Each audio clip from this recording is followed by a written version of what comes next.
Ən böyük səhvlərdən biri budur ki, insanlar mənzil alanda adətən görünən şeylərə diqqət yetirirlər. Binanın yeri vacibdir, mənzilin neçənci mərtəbədə yerləşməsi, divarlarının rəngi. Amma çox az adam özünə belə bir sual verir. Bəs bu mənzil mənə aylıq nə qədər xərc gətirəcək?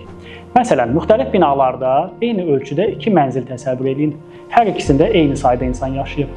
Hər ikisində qışda kombi işlədilir.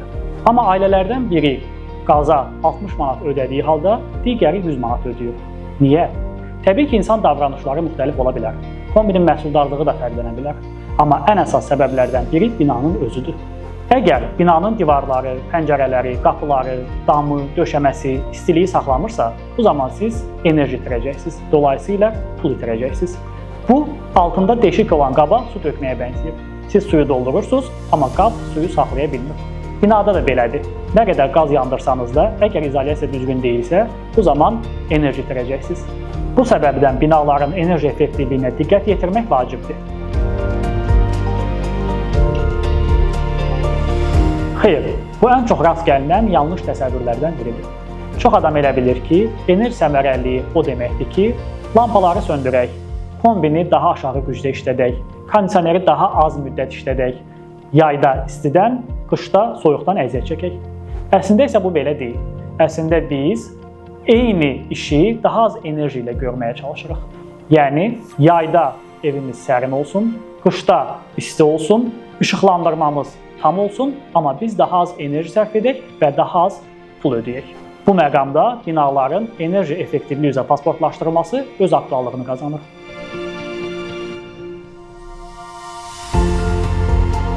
Ən sadə dillə desək, binaların enerji effektivliyi pasportu onların şəxsiyyət vəsiqəsidir. Necə ki, insanların şəxsiyyət vəsiqəsində insanlar haqqında məlumatlar qeyd olunur, bu pasportda da binaların enerji göstəriciləri haqqında məlumatlar öz əksini tapır.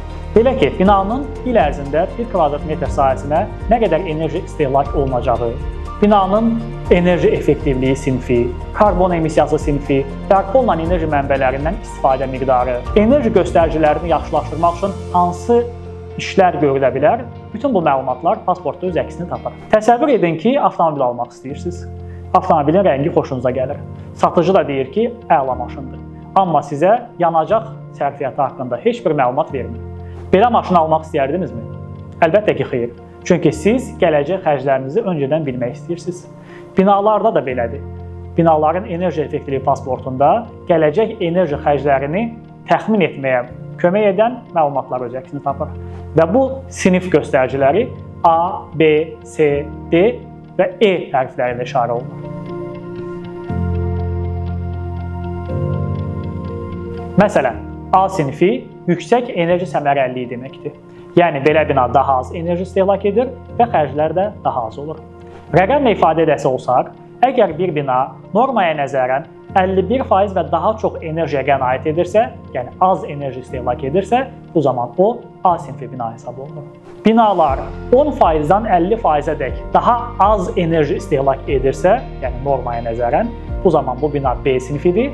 Yox, əgər yol verilən həddən 9% daha az və ya 5% daha çox enerji istehlak edən binalar isə C sinfi ilə işarə olunur.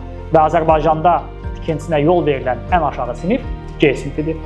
D və E sinfi binalar isə daha aşağı enerji göstəricilərinə malikdir. Yəni, enerji cəhətdən o qədər də səmərəli deyil və belə binalar tikilmir. Əslində bu, soyuducular və digər məişət texnikasında verilən siniflər kimidir. Sadəcə fərq bundadır ki, bu siniflər ümumi binaya aid olunur. Ölkəmizdə enerji səmərəliliyi sayəsində mühüm addımlar atılıb. Qanunvericilik formalaşdırılıb. Enerji resurslarından səmərəli istifadə və enerji effektivliyi haqqında qanunun 17.3-cü maddəsində deyilir ki, yeni tikilən, yenidən qurulan və əsaslı təmir olunan binaların pasportlaşdırılması məcburidir. Təbii ki, istisnalar var. Fərdi yaşayış evləri, müvəqqəti tikililər, anbarlar və qanunla müəyyən edilmiş digər tikintilər istisnadır. Hazırda binaların enerji effektivliyinin layihələndirilmə mərhələsində qiymətləndirilməsi mexanizmləri yaradılır.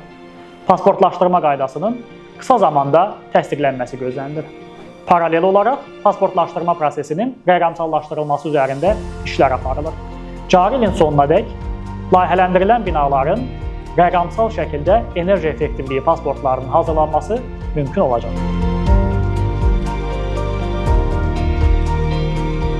Əslində xeyr, bu da çox yayılmış yanlış fikirlərdən biridir.